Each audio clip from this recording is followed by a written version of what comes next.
The nursery was bathed in the warm glow of the nightlight. Wendy darling, her eyes sparkling, spun tales of pirates and a magical boy who could fly. Her brothers John and Michael sat enthralled, their imaginations soaring with every word.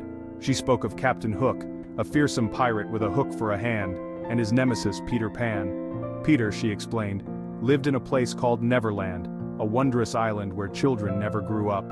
There, lost boys played all day, fairies danced in moonlit glades, and mermaids swam in hidden lagoons. John, ever the practical one, questioned how Peter could possibly fly. Wendy, with a twinkle in her eye, simply smiled and said, "He thinks happy thoughts and they lift him into the air." The stories continued until their eyelids grew heavy.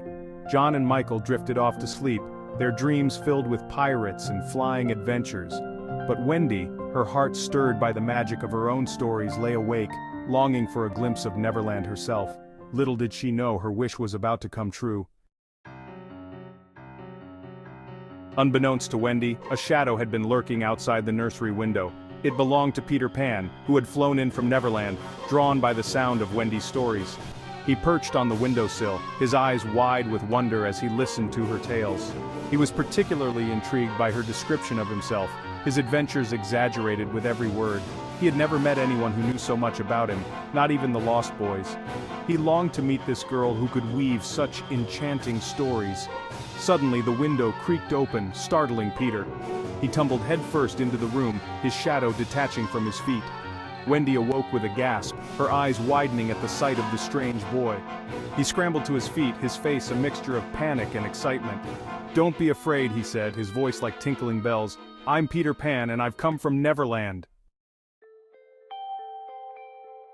Wendy, initially frightened, found herself strangely drawn to the boy's infectious energy. He was everything she had imagined and more, mischievous, adventurous, and full of the magic she craved. He told her about Neverland, about the Lost Boys, and about Tinker Bell, his jealous fairy companion. Wendy, in turn, confessed her longing to see Neverland for herself.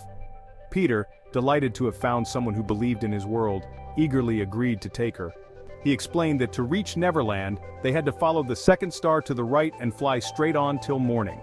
With a sprinkle of pixie dust and a little faith, trust, and pixie dust, they soared into the night sky, leaving behind the familiar streets of London for the unknown wonders of Neverland. John and Michael, awakened by the commotion, eagerly joined their sister and the mysterious boy on their magical adventure. Neverland unfolded beneath them like a dream. Emerald forests stretched as far as the eye could see, waterfalls cascaded down shimmering cliffs, and the air hummed with the music of unseen creatures. Peter led them to his secret hideout, a network of underground tunnels and cozy rooms hidden within a giant hollow tree.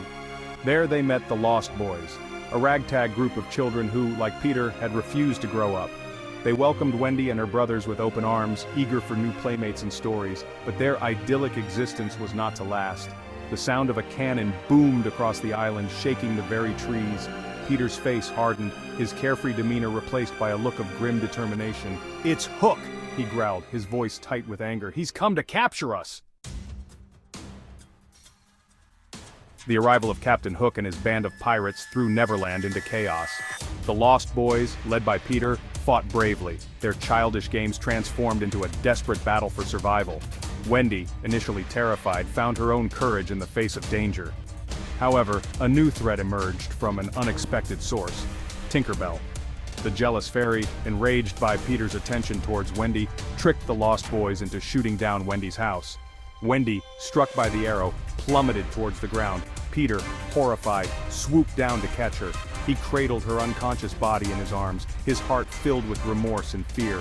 He had been so caught up in his own world, so blinded by his own desires, that he had failed to see the danger he had brought upon his new friend.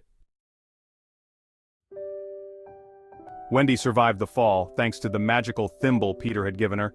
However, she was weak and needed time to recover.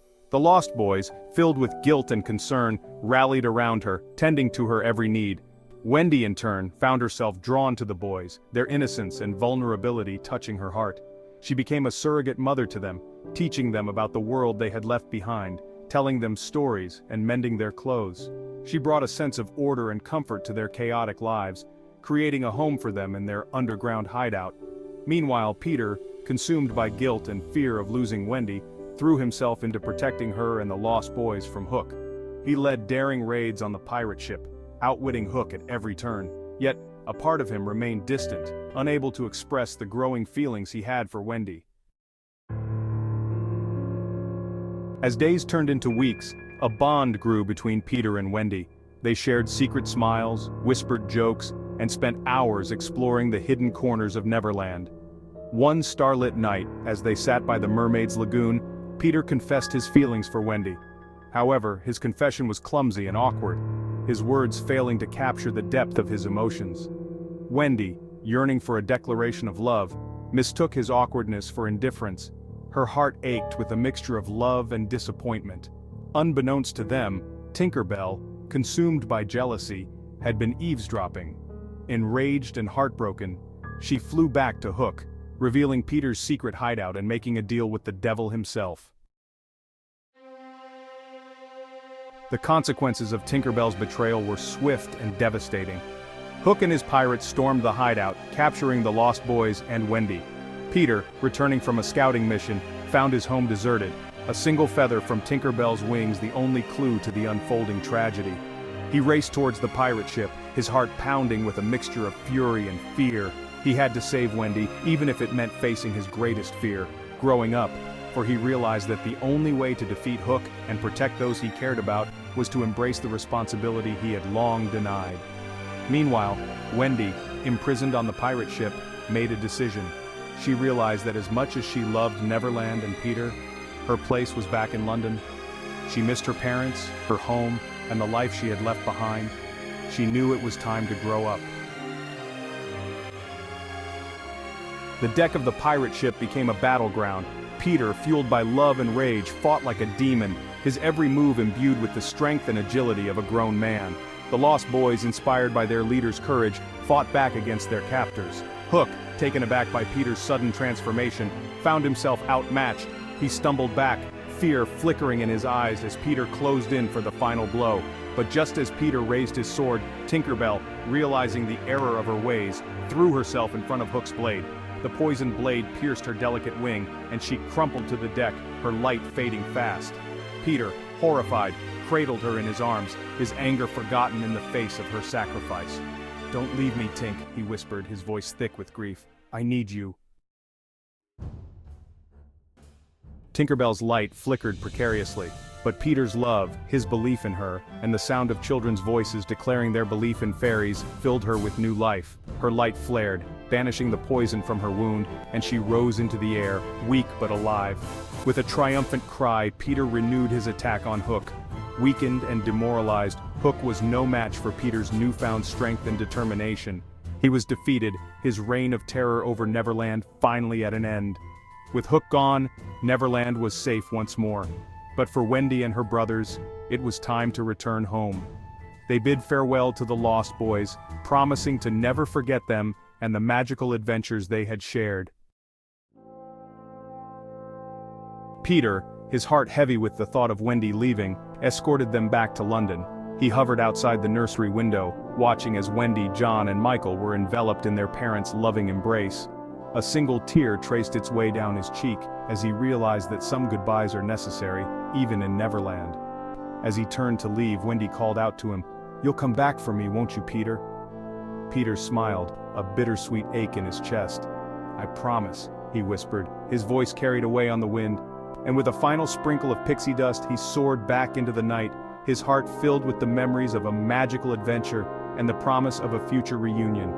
The darlings returned to their lives, forever changed by their time in Neverland.